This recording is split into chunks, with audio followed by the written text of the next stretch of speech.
Welcome to the Royal Academy. My name is Rebecca Lyons and I am the Director of our collection and of our learning department. That means I oversee the wonderful Royal Academy historic and contemporary permanent collection, our library, our archive, and all of our learning programs. It's a fantastic job and I'm looking forward to speaking to you about some of the works in the collection. I did first of all want to say a very big thank you to Viking, who have sponsored the collection here at the Royal Academy. Your support means not only can we think about how to display these works, but also how to look after them, to conserve them, to ensure that we can research them and then present them so that others can learn as well. Now, I'm going to start by telling you a little bit about the history of the Royal Academy, because the Royal Academy was founded over 250 years ago in 1768 by a company of artists who very much felt that the United Kingdom needed an institution to celebrate art practice. It was for young students to learn, so the Royal Academy has always been a school and still is today. But it was also an opportunity for artists to come together to make decisions about how they felt art should be studied, displayed, commissioned, presented in the United Kingdom. They were granted this opportunity to become an academy by the king at the time, George III, and that's why they are a royal academy. But in fact, that royal academy extended to the schools as well. It was the opportunity for young students. If you think about it, students prior to the founding of the Royal Academy really could only learn from great works of art by travelling to Italy to see them. There was no national gallery. There was no opportunity to go to museums and art galleries like we have today. So unless you were very wealthy and could travel to Italy or to France, you wouldn't have the opportunity to see works of art by great masters, and it was mainly masters at the time. And we'll be looking at some of those examples in the Royal Academy collection. So the schools was an opportunity to learn from other artists, but also from art works and from plaster cast copies. So our collection is rich in many plaster casts which were made at the time in the 18th century, cast from the original statues in Italy and then shipped back to England for students to study and think about the human body and think about how to represent that either in drawing, painting, or in sculpture. Now, the Royal Academy collection actually has three major strands of collecting. That means objects that were given to our collection for the students to learn from, such as our exceptional Michelangelo sculpture, our wonderful copy from Leonardo's Last Supper, our copy from the Raphael cartoons. Those were all objects that the students could study and learn from. The same with the plaster casts that I mentioned, Laocoon and his sons struggling with those snakes, or the Belvedere torso. These were opportunities for the students to think about the human body and study and learn. The second strand of object, if you like, that forms part of the Royal Academy collections is our diploma works. Now, what does that mean? Well, every time an artist was elected a member of the Royal Academy, so that's the initial group of Royal Academicians found the Royal Academy, but after that they begin to elect different members to join as Royal Academicians. So you could join us as a painter, as a sculptor, as an architect, and then later as a printmaker. So these different categories of artist. And every elected artist would offer a diploma work, a work that was of special significance to them. Now, this is something that still continues today. I still meet the new Royal Academicians and we still discuss what their diploma work might be. Will it be something that's significant to their early career?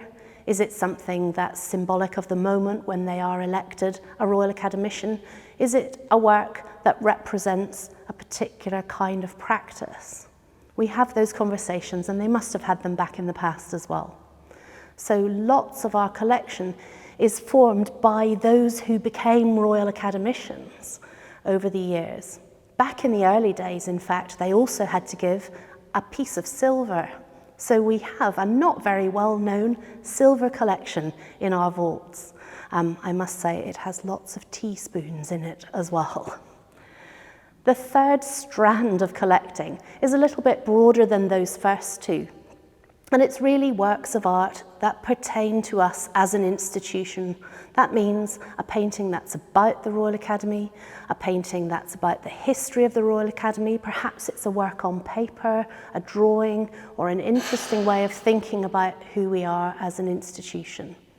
Today, you can come to the Royal Academy and see the permanent collection displayed in various spaces around the building, here in our collection gallery, through our vaults, into our fine rooms, but all around us as well, on the ceilings and in the niches, examples of the work that has belonged to the Royal Academy for the last 250 years. So together we're going to look at some of the highlights from the historic part of the Royal Academy collections.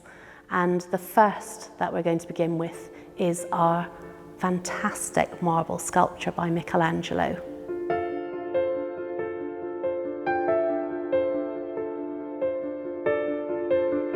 Michelangelo's fantastic Tondo. That Tondo, that means the round shape that we can see here with this sculpted marble. Michelangelo made this work in Florence round about 1504, 1505. It depicts Mary, Mother of Christ, with the infant Christ squirming around on her lap. And then you can see on the left of the Tondo the little infant John the Baptist.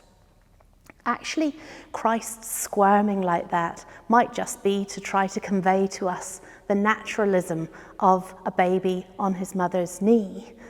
But in fact, if you look closely, the little infant Baptist is holding a bird. And we think that bird would have been intended to be a goldfinch. And the goldfinch, which has a very distinctive red marking on its breast, that was a symbol of the crucifixion, of Christ's passion. So in a way, Christ is wriggling away possibly from the idea of his own future, his own mortality, his own death. But that naturalism that Michelangelo has managed to encapsulate here is really something quite characteristic of the Renaissance period in general, where artists were beginning to look back to the classical past for inspiration, but also looking to real bodies, thinking about how bodies moved in space and articulated themselves and engaged with one another. And you can see all of that when you look here at the Tondo, and you can see the ways that shoulders and hips and arms and necks twist and turn as these human beings engage with one another. We feel that they're moving, even though in fact, of course, this is completely fixed in very solid, hard marble. Now, Michelangelo would have been inspired by Leonardo da Vinci, who had also painted mother and child subjects, and in fact at this point was also working in Florence. Michelangelo himself had just finished working on his famous statue of David, the youth ready to slay the giant Goliath. So he's a sculptor who's trying out different things, and who is very much thinking about how he can respond to Leonardo's paintings in his sculpted works. Something I think it's important for us to know as we look at this Tondo is that it isn't finished. That was quite common with a lot of Michelangelo's sculptures. In fact, he found it very difficult, I think, for his reality to live up to his ideal. So often he stopped, or started again and stopped, or in the end perhaps left something unfinished. We can tell that it's unfinished by looking at some of the surface, some of it very roughly worked, some of it we can see those chisel marks where he's actually started to extract the marble, but hasn't finished, hasn't smoothed and polished the surface as he would do if this were a finished object. The most finished part of this is actually the infant Christ's body, where you can see a bit more of that finished smooth surface. But all around him, you can see some quite roughly worked areas of the stone, actual marks of the tools of the trade. I think as art historians nowadays, we rather like that. We get a sense of the process, not just the finished work. And when we think about what this work meant to the Royal Academy, then I think that idea that we are seeing the technique, we are seeing the process, was absolutely critical to the students understanding how it had come together. So how did it come into the Royal Academy collections? So this work was given to the Royal Academy schools by a man called Sir George Beaumont. Sir George Beaumont was actually an incredibly generous benefactor. Quite a lot of the UK's National Gallery collection was founded when George Beaumont gave his collection to the nation. But he didn't give this Michelangelo to the National Gallery. He wanted it to go to the Royal Academy schools. In fact, what he did was he left it to his wife on his death, and then when she died in 1829, she agreed that, according to his wishes and then hers, this would come to the Royal Academy, where it arrived in 1830. So it's a fantastic opportunity for the students in the Royal Academy schools then to see how Michelangelo would have worked that marble. If we think back to Michelangelo himself and to how he's integrated here in the collection gallery, well, we know that his successes in Florence led to his being summoned to Rome. By 1508, he was in Rome and working on that famous Sistine Chapel ceiling. That, of course, is a painted ceiling, still signed Michelangelo Sculptor at the end in 1512. And while he's working in Rome, he has another couple of inspirations that I think would really have added to his legacy. One is that he is the keeper of the Vatican sculpture collection. And the Vatican sculpture collection in the early 16th century had just welcomed into its holdings a statue that had been excavated and discovered of the Greek high priest of Troy, Laocoon, and his sons struggling with snakes as they tried to warn the Trojans about the impending destruction of their city.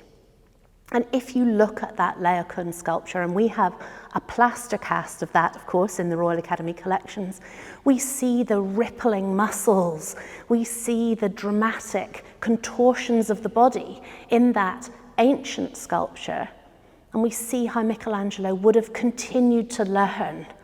So his earlier work, the Tondo, with the little wriggling Christ, is something that he continues looking at in his paintings and in his sculptures, how bodies move in time and space. The other inspiration, or was it an inspiration more like a rivalry, was with Raphael, who had also been summoned to Rome and was working there for the same Pope, Julius II. Raphael was decorating the Vatican stanze.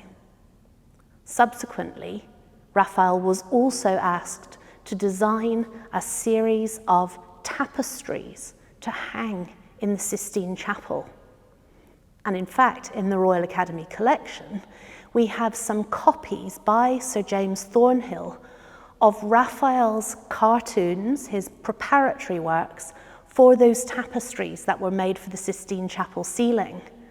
So in some ways, we have this narrative of antiquity and Renaissance that comes together here in the history of the Royal Academy. as students looked back and thought about these great artists of the past and how they themselves might begin to learn about depicting the human body, about painting those sorts of high art or history subjects. So the paintings hanging behind me are 3 copies after Raphael's famous cartoons. Raphael was commissioned by Pope Julius II to create a set of tapestries for the Sistine Chapel. Now, these are not tapestries, of course, but Raphael's original preparatory works were made so that the weavers could learn from them using the cartoons, the large-scale preparatory works on paper, as a kind of inspiration, as a plan to guide the weaving of the tapestries. But these preparatory works were considered so important that they were purchased by Charles I in the 17th century and brought into the royal collection. They're still in the royal collection today, although they're displayed at the Victoria and Albert Museum. And in 1729, between 1729 and 31, Sir James Thornhill decided to copy those Raphael cartoons that he was able to see at Hampton Court. And the copies that you can see behind me then were given to the Royal Academy in 1800 by the 5th Duke of Bedford in order that the students of the Royal Academy schools could copy the copies by Sir James Thornhill and learn more and think more about how Raphael painted, about how his figures again engaged with one another, whether it was St. Paul preaching in the Areopagus or perhaps the disciples Peter and John healing a lame man. So the work hanging behind me is another of the treasures of our Renaissance collection. This is a copy after Leonardo's Last Supper. Now, Leonardo's Last Supper was painted in 1492 to 7, around about then, and of course it is a fresco, so it is still on the walls of Santa Maria delle Grazie in Milan. Here we have an example of a copy by Leonardo's pupils, so a copy made within Leonardo's own lifetime, somewhere around about 1515 to 20. And we don't know exactly, possibly Giampetrino, possibly Boltraffio, possibly a combination of them and other students. It's not only a spectacular example of one of the key works of the High Renaissance, Christ in the center of the table with his disciples around him at that moment in the Last Supper where, of course, he reveals that one of them is going to betray him. And you can see how the disciples are all reacting to that, engaging with one another, and we have them laid out along this table in a way that enables us to see those reactions. The reason that this was important for students to learn from, of course, is that way that, again, human bodies are able to maneuver themselves around each other, engage with one another, thinking about form, depth, thinking about creating shadow and contour. And also this is important to us nowadays as a kind of document, because the original Last Supper has actually deteriorated quite badly. Not only that, but somebody decided to put a doorway in and punched through the wall, cutting off Christ's feet. So our painting of the Last Supper, our copy of the Last Supper, is able to show us what was in the original work that has now been lost.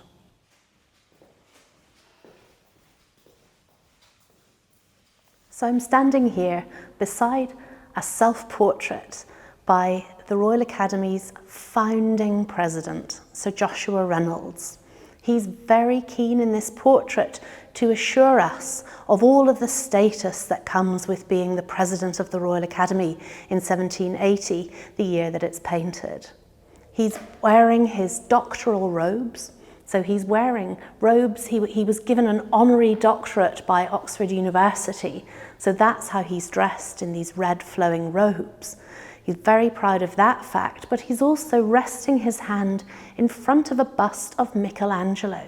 For Reynolds, Michelangelo was really the greatest artist, and he wanted to show himself in that same tradition of great artists, as if it's flowing down through Michelangelo, through that study of the classics, of antiquity, of the Renaissance, down to his own practice in the 18th century.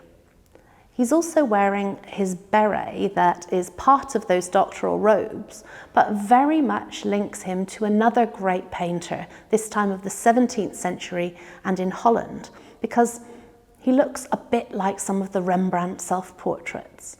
And in making that allusion to Rembrandt, he's again setting himself in the tradition of artists who he admired. He studied their techniques. He wanted to try to copy their style. He wanted artists to achieve a kind of status in Britain that would enable them to be considered as important as those great artists from history that he's making reference to in this portrait.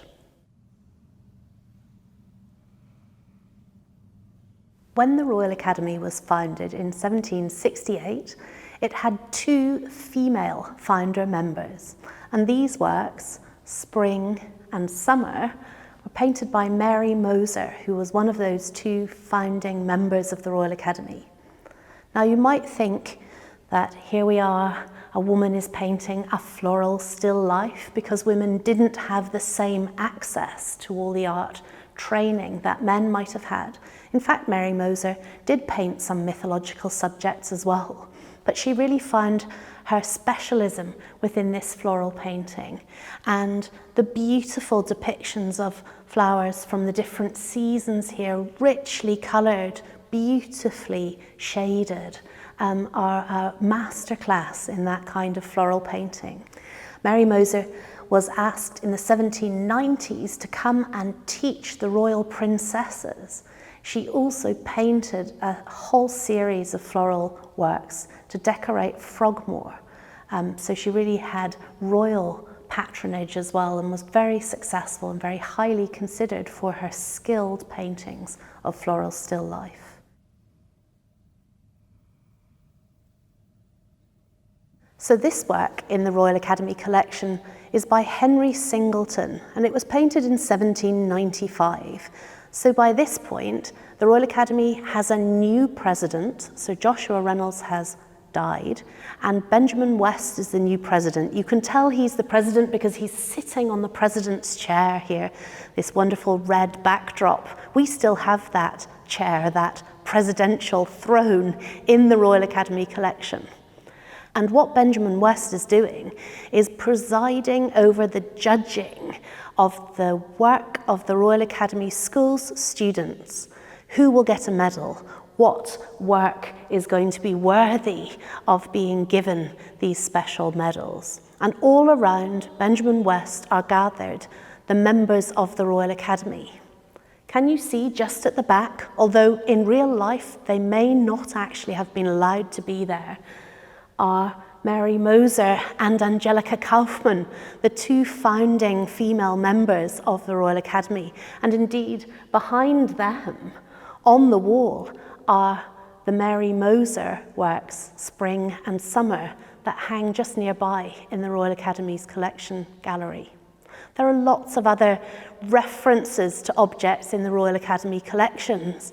We have the fantastic plaster cast of Laocoon and his sons struggling with those snakes, a plaster cast that was made after an example from antiquity. We have here a plaster cast of the Belvedere torso, a famous torso again from antiquity that was used for artists to study and think about. And the Royal Academy collections have an example of that Belvedere torso. I should note the 2 plaster casts that you can see here are not the 2 plaster casts that we still have in the collection. There have been different versions of that through the years. We looked together at Reynolds' self-portrait, where he proudly displayed himself within the tradition of Michelangelo and Rembrandt. Well, in fact, he's also hanging on the walls here, just behind Laocoon. If you look up into the top right-hand corner of the painting, there is Reynolds' self-portrait on the walls. So the first president is still present, even though this is now the era of Benjamin West. And of course, within the room as well, we can see the king, George III, and his consort, Queen Charlotte. And George III, of course, was the king who had first granted the Royal Academy into existence and had supported its foundation.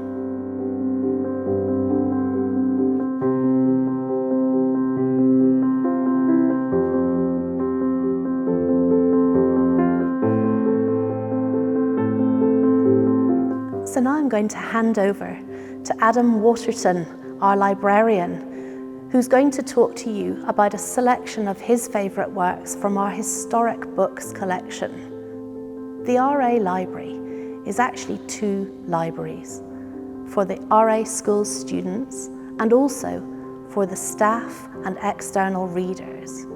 So we're a busy place. Adam is going to talk to you though about some of his favourite works from the historic books collection, part of our library here at the Royal Academy.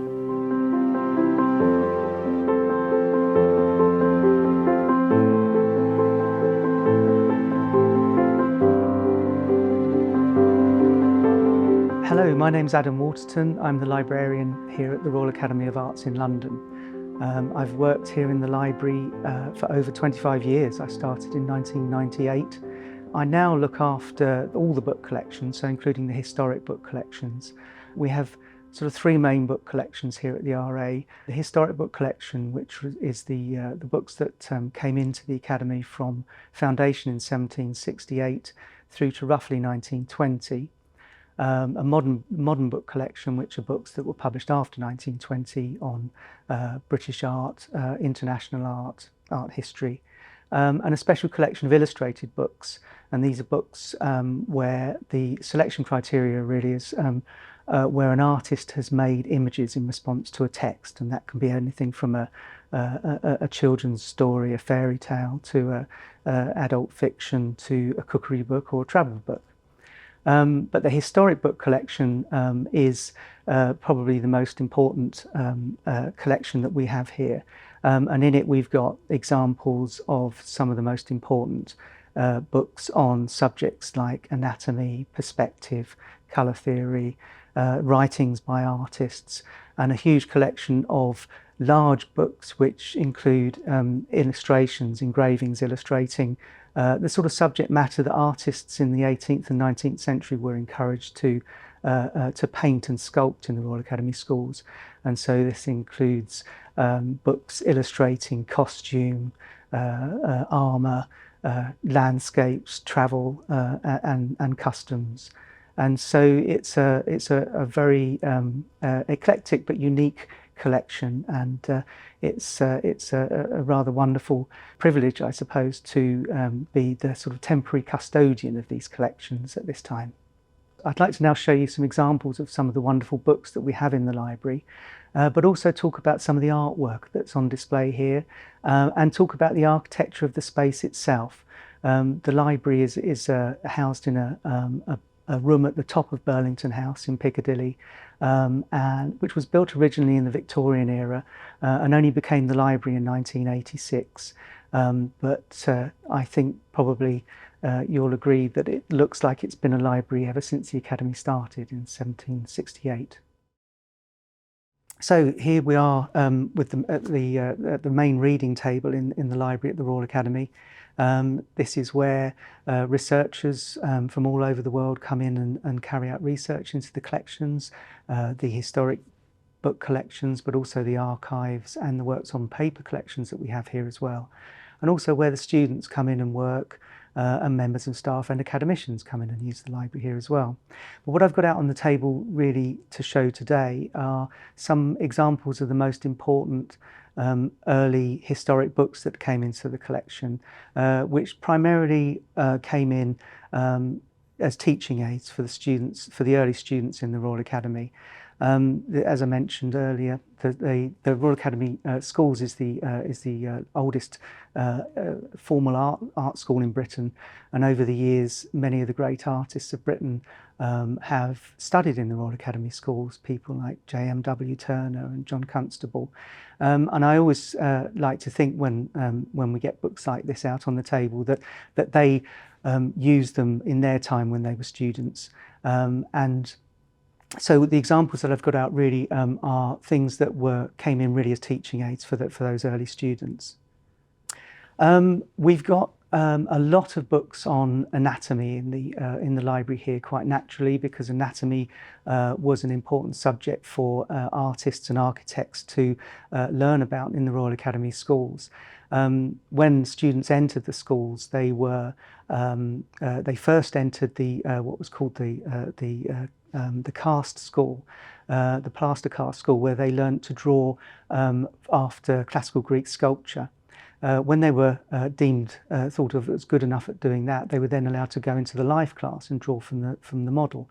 But the library supplemented that training by giving them access to some of the most important books on anatomy. So one of the most important books on anatomy in existence, and definitely the most important book on anatomy that we have in the library, is Andreas Vesalius's Fabric of the Human Body. We have a second edition published in 1555, and it's regarded as the really sort of the first proper book on anatomy. Andreas Vesalius was an anatomist, a medical doctor who was born in Belgium in 1511, and he sort of broke the rules really of anatomy. He dissected bodies himself. At that time, medical doctors didn't get their hands dirty with the actual dissection of bodies. That was done by barber surgeons, but Andreas Vesalius did that himself, and he was a medical. He taught at the medical school in Padua in Italy, and the title page of the book of Vesalius's Fabric of the Human Body is this amazing woodcut which shows a crowded anatomy lecture given by Vesalius in Padua, with all the students gathered round, and in the middle is Vesalius himself with his hand on a body, on a corpse that he's dissecting, which would have seemed at the time quite astonishing for this medical doctor to be doing that. Normally they would sit in a chair high up in the room and point to the body, and then the barber surgeons would do the work. But here he is with his hand on the body, and he's the only person in this image looking out at the viewer in a sort of confrontational way. The history of how the book came into the collection is really interesting as well.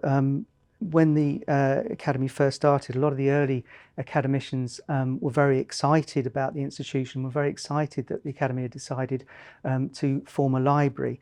And this book at the top of the title page says, it is written in ink, given by Fra Coates to the Royal Academy, and that's Francis Coates, who was one of the founder members of the Royal Academy. It doesn't give a date as to when he gave it to the library, but he died in July 1770, so it was really in the first 18 months of the Academy's existence, so it's definitely one of the earliest books that came into the library. And probably at the time it would have been a hugely expensive book. I mean, one of the wonderful things, one of the main reasons why the Academy chose to start a library was because books in the 18th century were far too expensive for students and even probably a lot of the academicians to afford to buy. So it decided to make that commitment to acquire books. And a lot of the early academicians gave books to the collection, as Francis Coates has done here. The most famous series of images in the book are a series of 12 woodcuts which have become known as Vesalius's Muscle Men, and here's one of them. But what's fascinating about them is that they are all standing in a landscape. They all are posing in a sort of slightly melancholy way, as if lamenting their their own decay. But they're in a landscape, and this is a medical book for medical students, so there's absolutely no reason why there should be a landscape. But the reason is, I think, is this sort of, as was becoming common at the time, this sort of marriage between art and science, and marriage between typography and image. So we have the letterpress page on the right, the woodcut image on the left. The image would have been engraved from a large sheet of wood, and would have been engraved by an artist, and so the artist presumably couldn't help themselves but put a landscape in the background. And in fact, if you put all the 12 images together, you get the landscape actually forms a panorama, and evidently it's a recognisable landscape in Padua in Italy.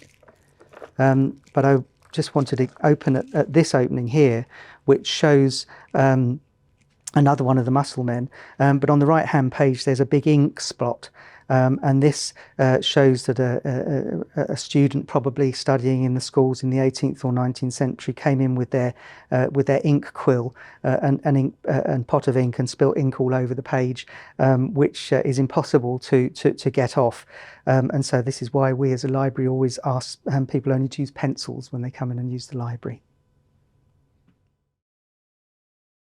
So the book we have here is Giorgio Vasari's Lives of the Most Excellent Painters, Sculptors and Architects, the second edition published in 1568. The second edition is always regarded as more important than the first edition, which was published in 1550, because it included illustrations. And it's the first biographical dictionary of artists. Vasari himself was an artist, and he has written this dictionary of great artists in Italy. It's a rare book, but of course there are other copies of this second edition in other libraries in Britain. But what makes it interesting and so important, I suppose, to the Royal Academy's library is its history, is how it came to be in the library. And all over the book are marks of previous owners, so we know which hands this book passed through on its route to the Royal Academy's library. The title page is a woodcut title page with the date 1568 at the bottom, with a little woodcut scene of Florence here. The book was dedicated to Cosimo de' Medici, and this is the Medici coat of arms. But at the top of the page, it's got a signature. It says B.R. Hayden, and underneath that it's got a rubber stamp in which is stamped B.R.H. And this is Benjamin Robert Hayden, who was an artist who studied in the Royal Academy schools and became a history painter. And B.R.H. is his stamp as well. So he's obviously very happy that and excited that he's got the book, but he's also presumably put that there so no one steals it. But he was only one of several owners of the book during its history. He says at the front here, this paragraph signed by Benjamin Robert Hayden says, "This book belonged to Reynolds, Northcote told me." And Northcote was Reynolds. This is Sir Joshua Reynolds, the first president of the Royal Academy. Northcote was a pupil of Reynolds, and he's told Hayden that the book once belonged to Reynolds. And in fact, above this paragraph is Sir Joshua Reynolds' signature. So we know that Reynolds did in fact own the book before Benjamin Robert Hayden owned it. Also pasted into the front of the book is a newspaper article. And it's a letter written to the editor of the Morning Chronicle in 1836 by Mr. B. Hayden, by Benjamin Robert Hayden, the owner of the book. And in the letter, he's lamenting the fact that he's heavily in debt. He can't make a living as an artist. He's not getting any support from the arts institution, and he's about to be carried off to debtor's prison. This is the second letter that he's written in this way. He refers to a previous letter he'd written to the editor, and presumably this may be brought about why he had to sell the book. On the next page, but one there is another signature, J.H. Smith, and this was John Holmes Smith, who was an artist who must have bought the book at some point. And then it was his grandson who actually gave the book to the library, along with lots of drawings by Benjamin Robert Haydon, some of which perhaps he'd done in the Royal Academy schools. And because Haydon was an artist, he couldn't help himself but to doodle in the book. So on the back page of the book is a drawing of a model of a naked model signed B.R. Haydon underneath. But I mentioned at the beginning that what makes this second edition most interesting is the fact that it's got these woodcut portraits of the artist that Vasari is talking about, which he mentions in the book that he drew himself. Some of them perhaps he knew what the artist looked like and some he didn't. But what's also interesting is that sometimes he just didn't seem to know, have any clue what an artist looked like. So he would just leave the roundel blank, like this one for Correggio, and presumably the owner of the book could fill it in themselves.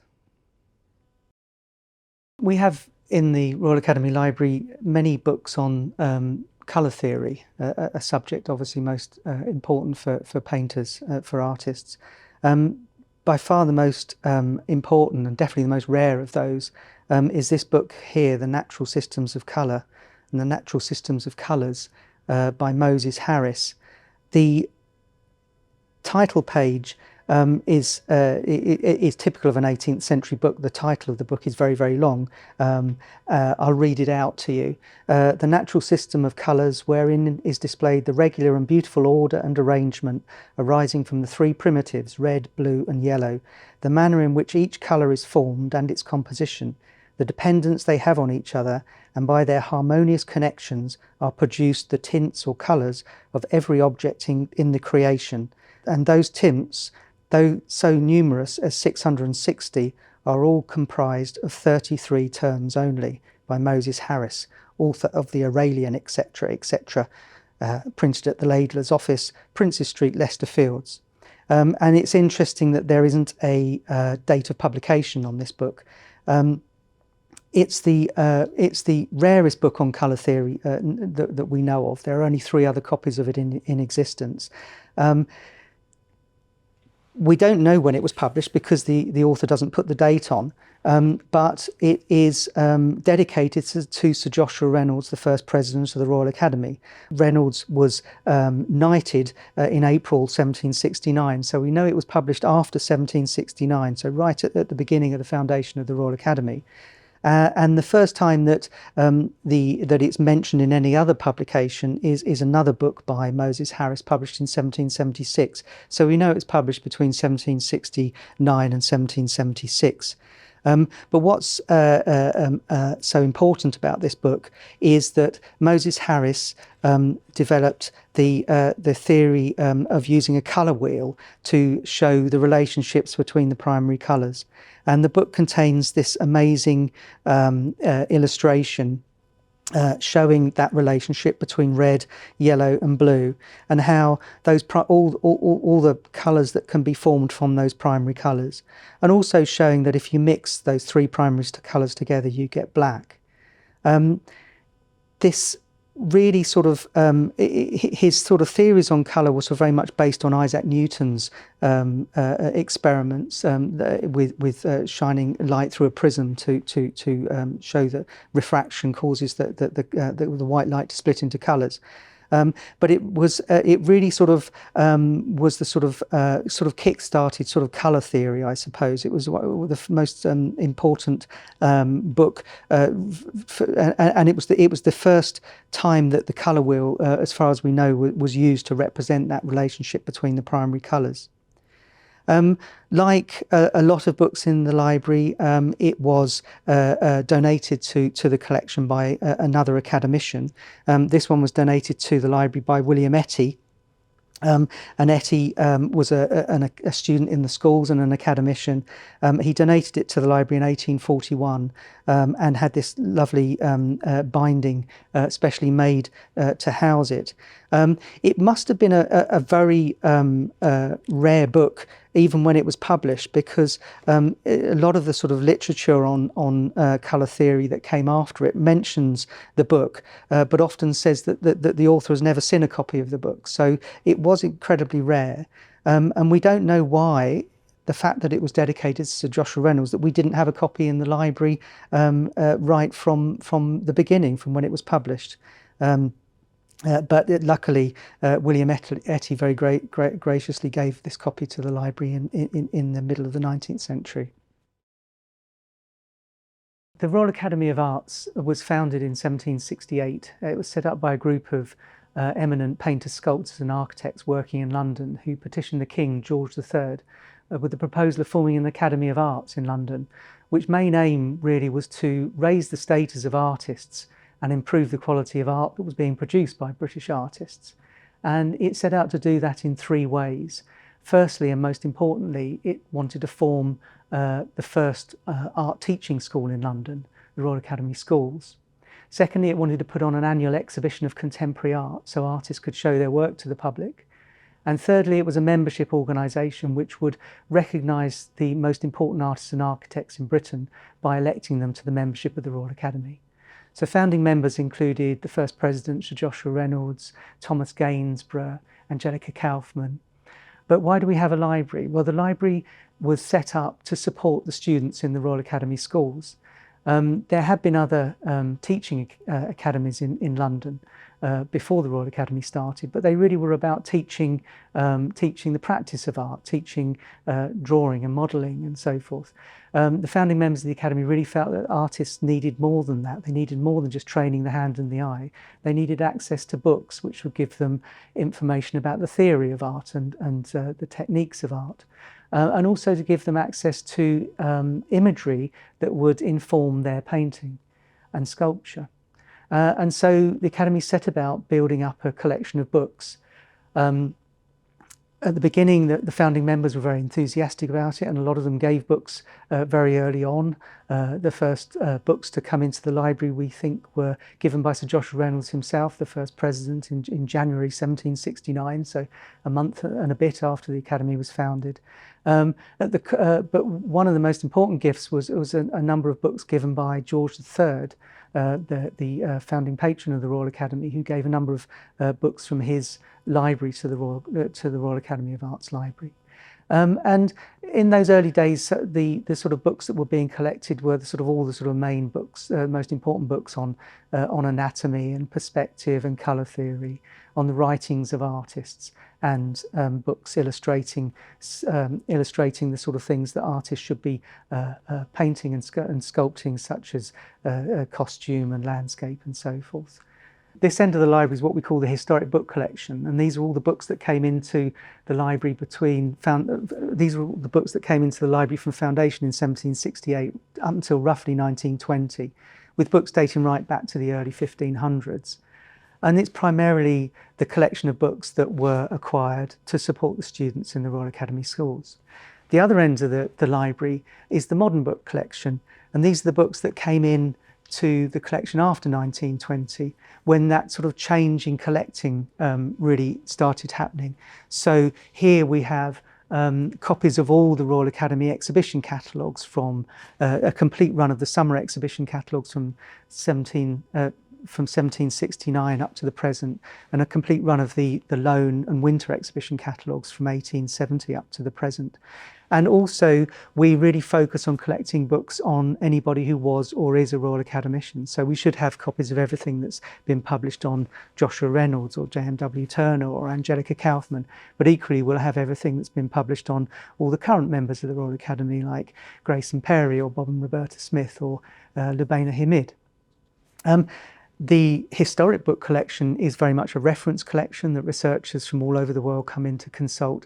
The modern book collection is very much a collection that's actively used by the current students in the Royal Academy schools, the members of the Royal Academy and staff. It's a lending collection which we're happy to lend books from to staff and students. The space itself is quite interesting. the first time I walked into this space, I just felt that it must have been the Royal Academy's library from the very beginning. But in fact, it's only been a library since 1986. This space was originally built as a gallery.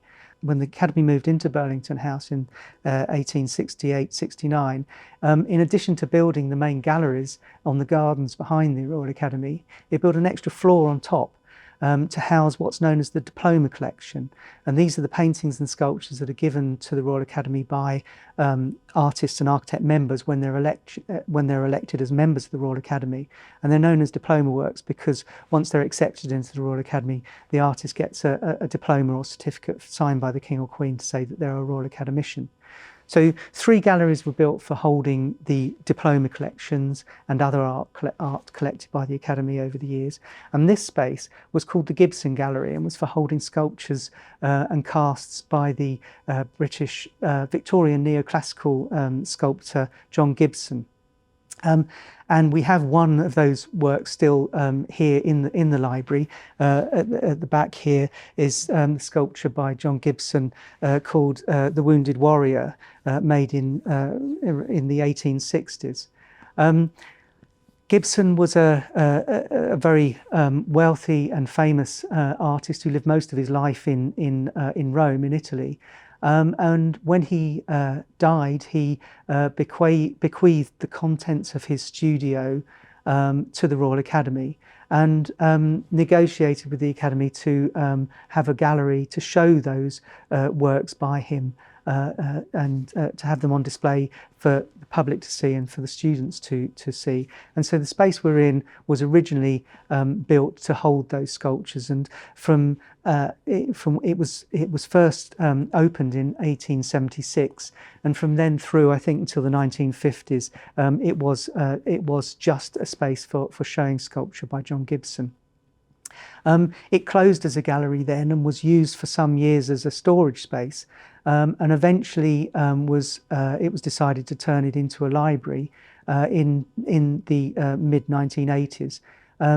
At that time it had been decided to knock down the 3 diploma galleries and to install the new Sackler wing of galleries designed by Norman Foster, which left this space, the old Gibson Gallery, sort of out on a limb.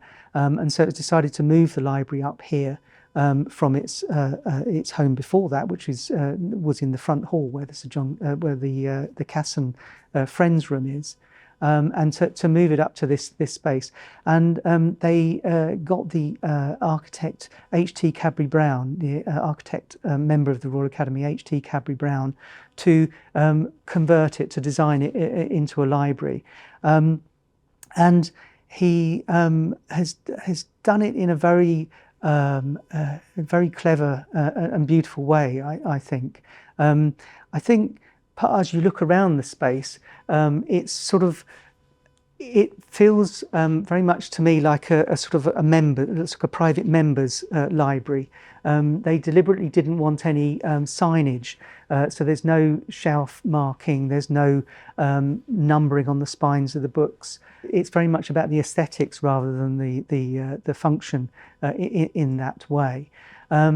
But Cadbury Brown was, I think, very influenced by things like the Sir John Soanes Museum in the use of mirrors. So in the corners of the rooms, in the corner of the room there are mirrors which sort of break up the space and make it feel possibly bigger than it actually is.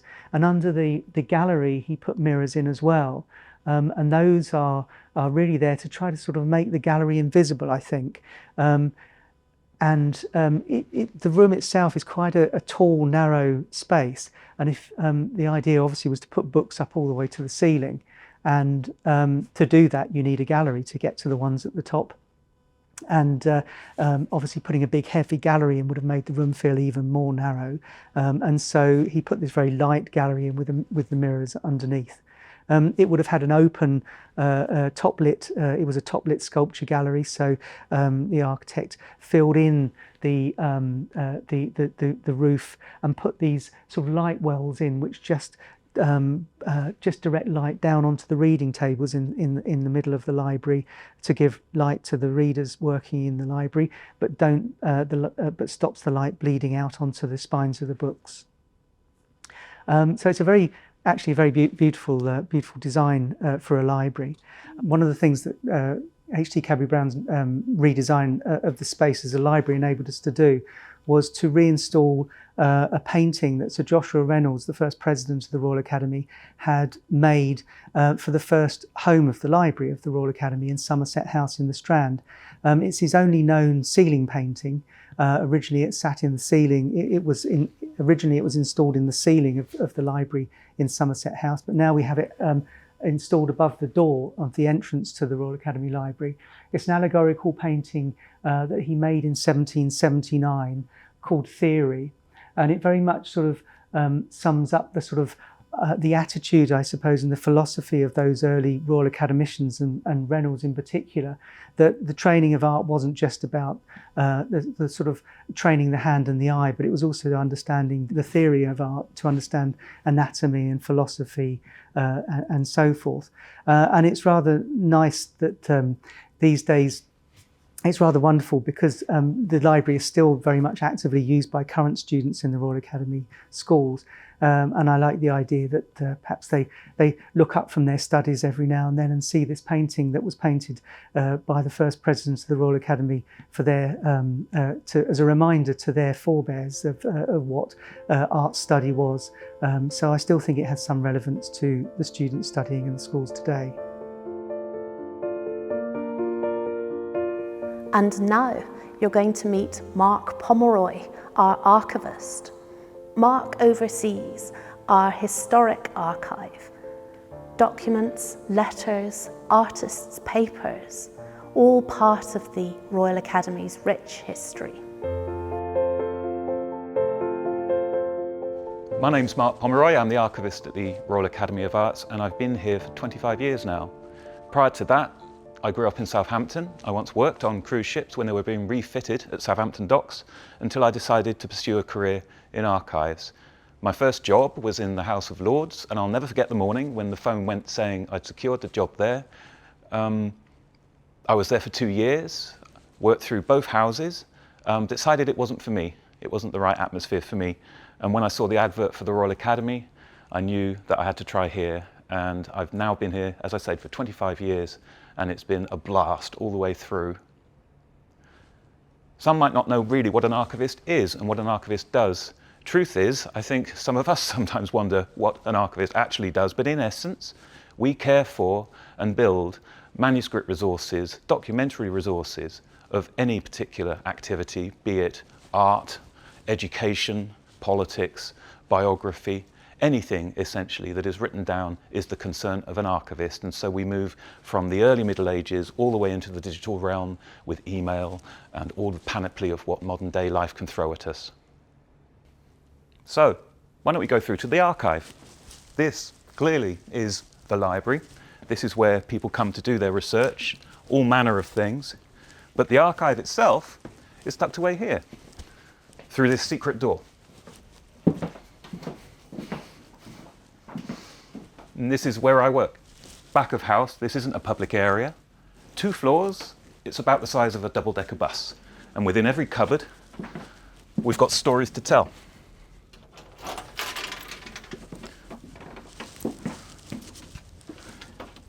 Each one filled with marvelous things. Loves, lives, death, artistic endeavor, all of it coming together to tell the story of British art and comprising the archives of the Royal Academy.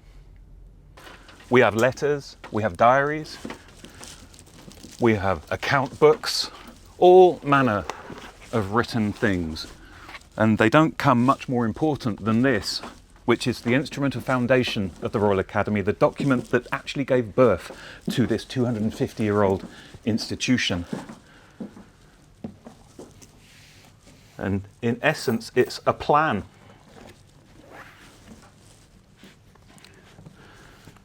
Written out very carefully on a very large sheet of paper. Each of these numbered clauses lay out what this Royal Academy was going to be doing, including there shall be a professor of anatomy, who shall read annually 6 public lectures in the schools.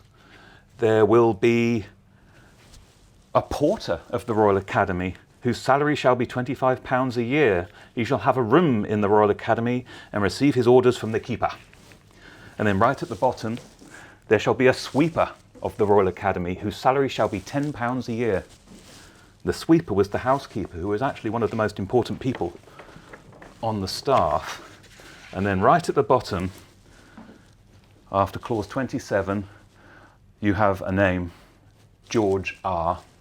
I approve of this plan. Let it be put into execution. St. James's, December the 10th, 1768. And that's George III. And by that writing, he created the Academy by his own personal will.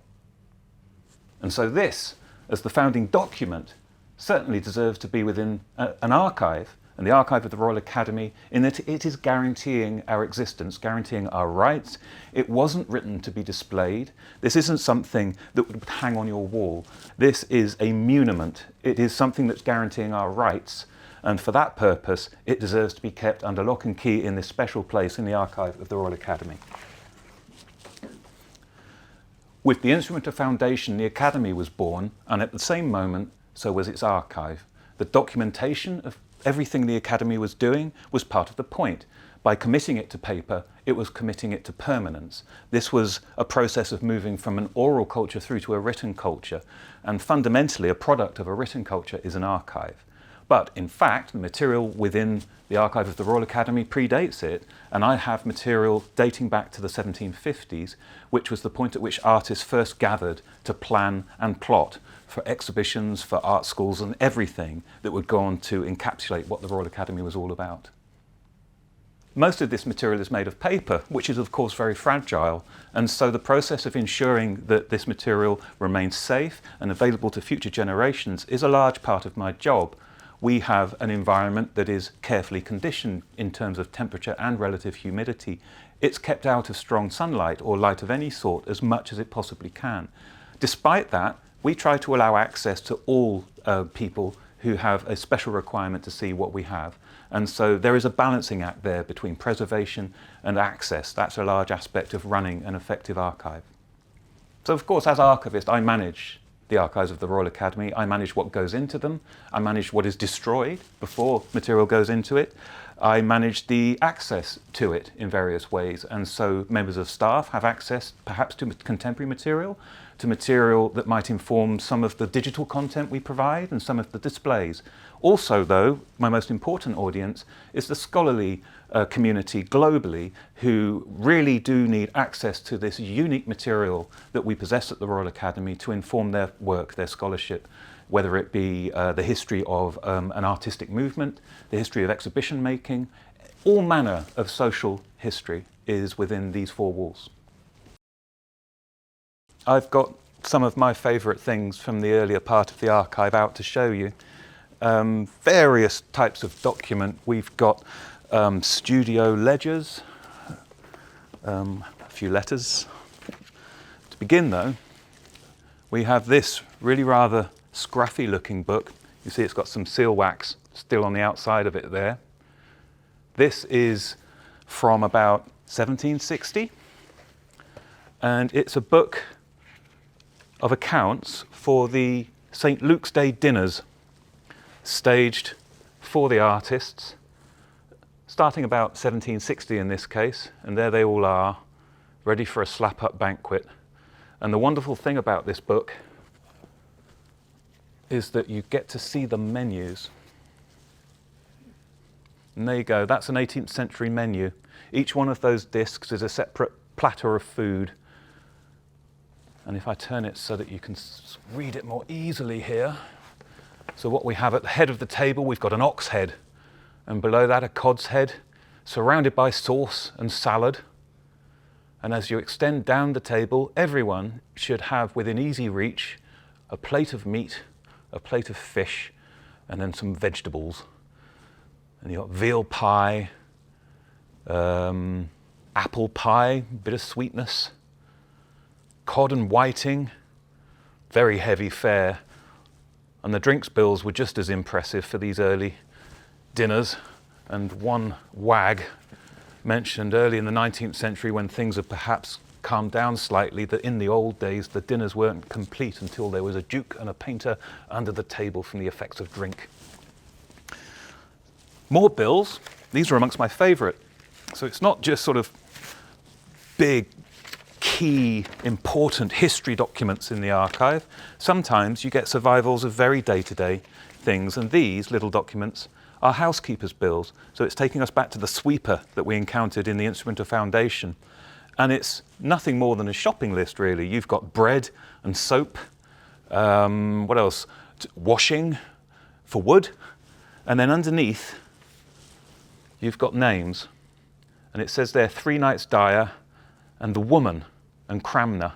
And these are the life models in the schools. So the housekeeper was responsible for paying the life models, men and women. And the other thing to note here is that the woman, she's not named, she kept her anonymity. This was seen as a very morally dubious activity, to be disrobing in front of a group of young men, even if they were just drawing you for the purpose of an art school. But she is paid more than double.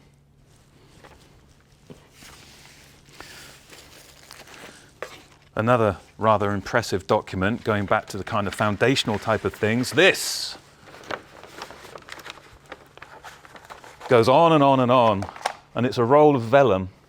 These are essentially 2 calves or 2 sheep. It's animal skin, and at the top you have an oath, and they are swearing to obey all the laws and to do right by the institution. And then underneath, a list of signatures of all of the members. And this is not the Royal Academy, this is the Society of Artists, which predates it. And the problem with the Society of Artists is that it was riven with clique and faction. All of the artists were disagreeing with one another as to the direction of the institution, of its exhibition. And so ultimately this society blew itself to pieces, and the direct consequence of that was the formation of the Royal Academy. And this is physical evidence of that struggle, because all of the names that you see there crossed out are the foundation members of the Royal Academy. These are our founding fathers, and so to see the names such as Joshua Reynolds and Thomas Gainsborough struck off from this document is quite a difficult thing for someone who's served the Royal Academy as long as I have.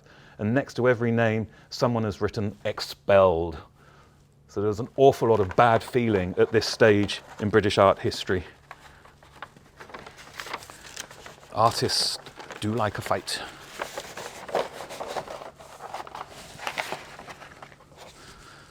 And they also like an exhibition.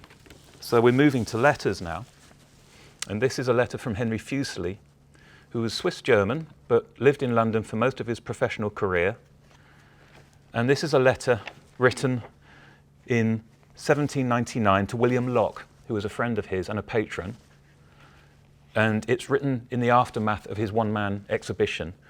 A one-man show at the start of the 19th century, the end of the 18th century, was a very risky business and very expensive to hire the room and to arrange for the pictures to be hung. You had to be sure of a high attendance if there was money to be made at the door. Otherwise, you would hope to sell most of the work on display. And sadly, this did not happen for Fuseli. And he says, as a report, the greater part of my exhibition, the rejected family of a silly father, are now again rolled up and packed together against the walls of my study to be seasoned for dust, the worm, and oblivion. Never knowingly understated, our Henry. It's rather lovely to have that. And on a similar fashion, behind me here, this is another letter, rather longer one. This is dated 1771, and it's written by a young artist named James Northcote, who was living with Joshua Reynolds. And his letters are incredibly informative of what life was like at Reynolds' house at this time.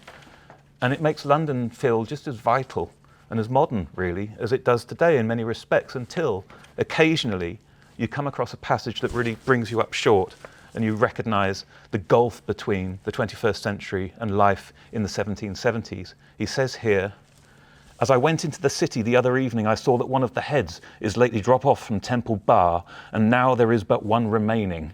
And these heads were skulls, literally on spikes, hung on the Temple Bar gate halfway down the Strand, and they were the heads of the Jacobite rebels from the 1745 rebellion, still on public view 30 years later.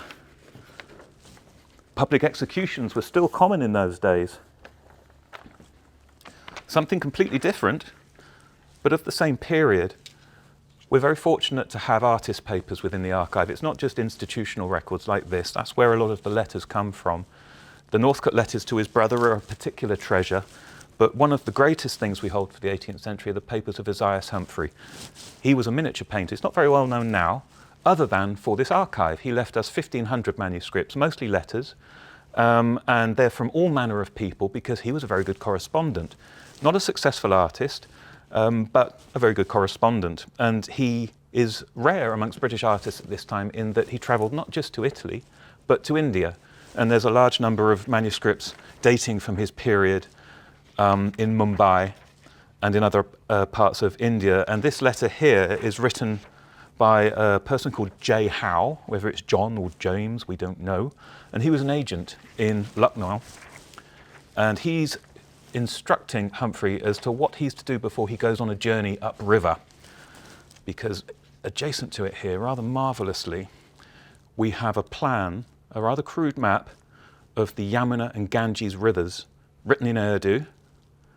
And this was a guide for Esaias as he was about to travel upriver.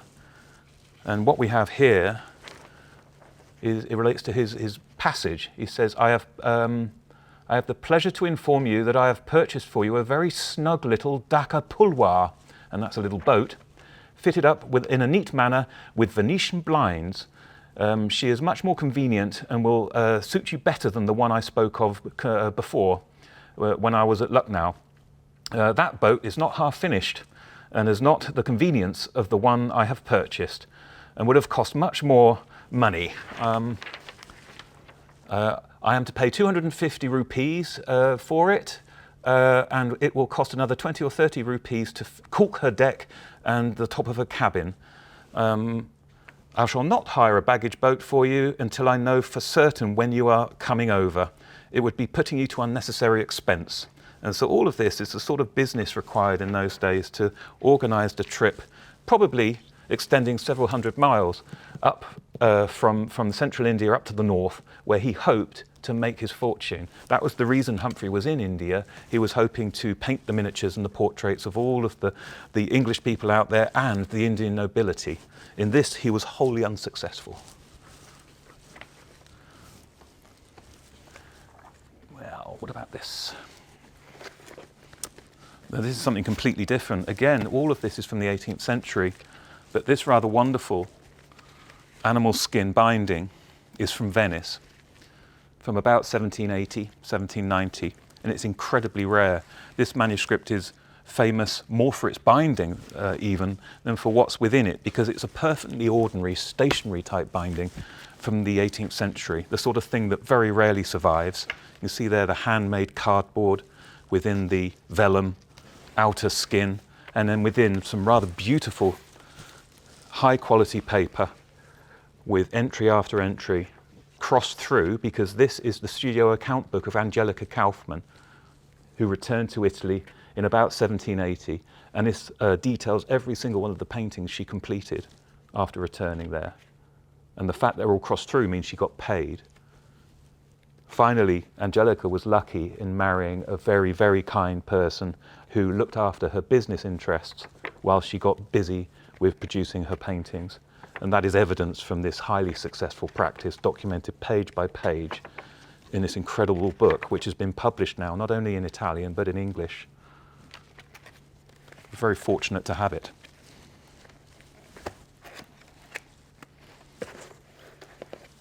What else? I know. Something from the Academy's archive. This is a modern binding, nice and sturdy.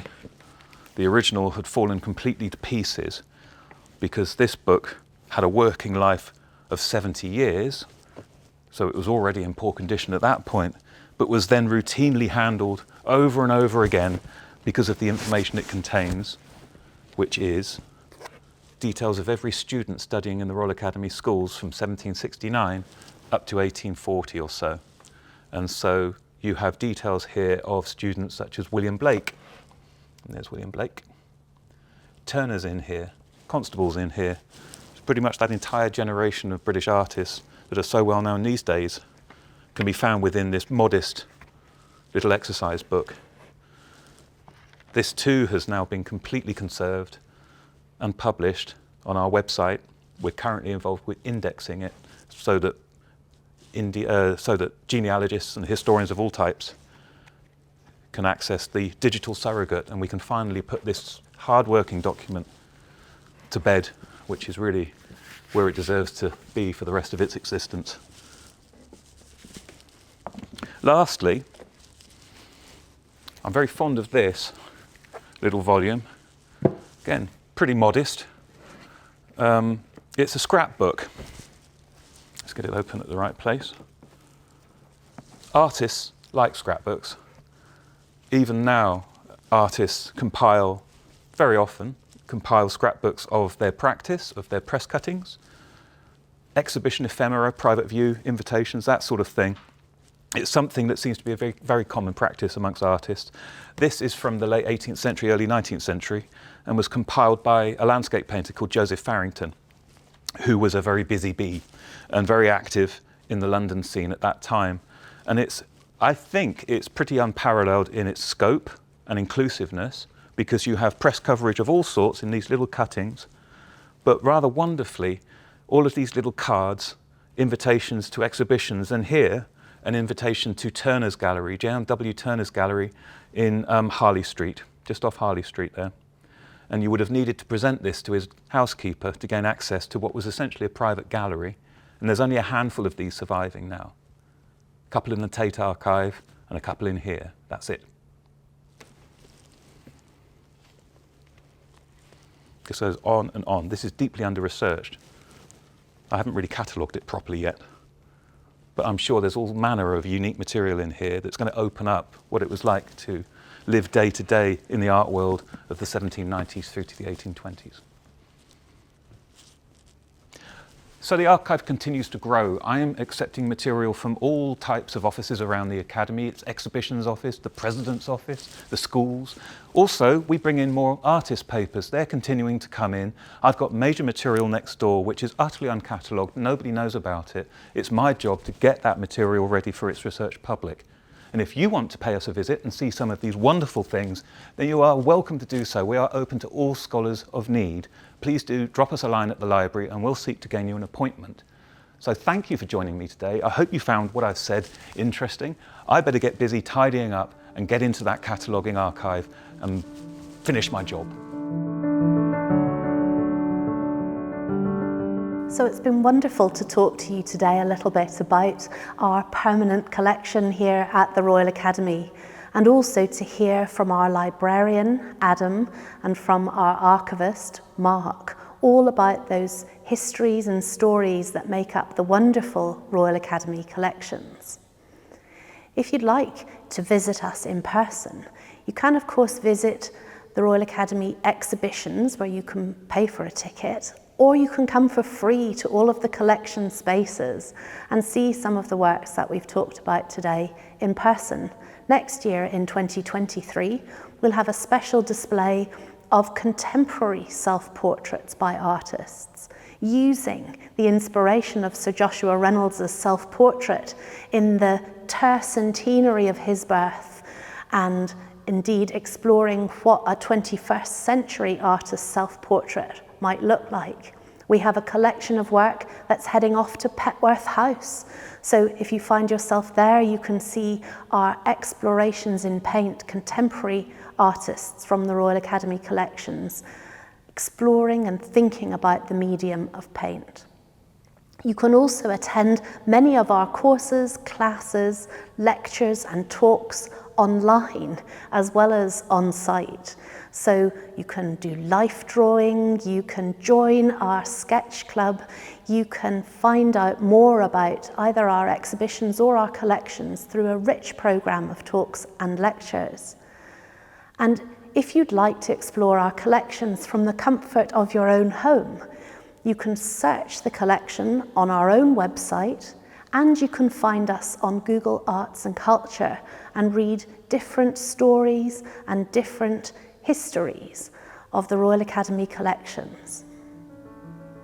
So thank you once again to Viking for supporting the RA collections. If you would be interested in supporting the Royal Academy and its work, its collections, its learning, there are a variety of ways that you can do this. You can become a friend, you can join us as a patron. Whatever it is and however you want to engage with us, we'll be delighted to hear from you.